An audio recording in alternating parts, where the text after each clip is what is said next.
Once upon a time, a thirsty crow was flying over a city.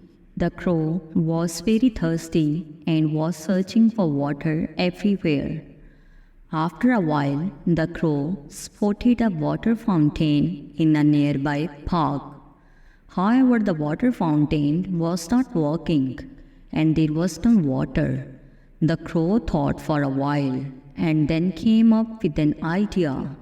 It flew up to a nearby coffee shop and picked up small paper cups in its beak. It then flew back to the water fountain and dropped the paper cups into the fountain. The cups landed on the bottom of the fountain and made a small sound. A few minutes later, a group of children came to the park and started playing around the fountain. One of the children saw the paper cups and picked it up. The child then filled the cups with water from a nearby drinking fountain and placed it back into the water fountain. The crow saw this and flew down to the paper cups.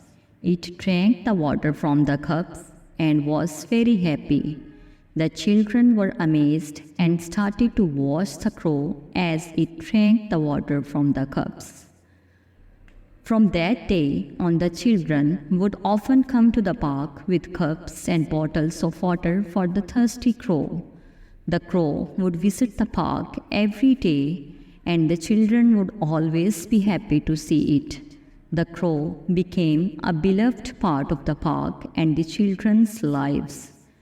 The moral of the story is that we should always be kind to others, even if they don't look like us or come from a different background. It's important to treat everyone with respect and compassion. Thank you for watching.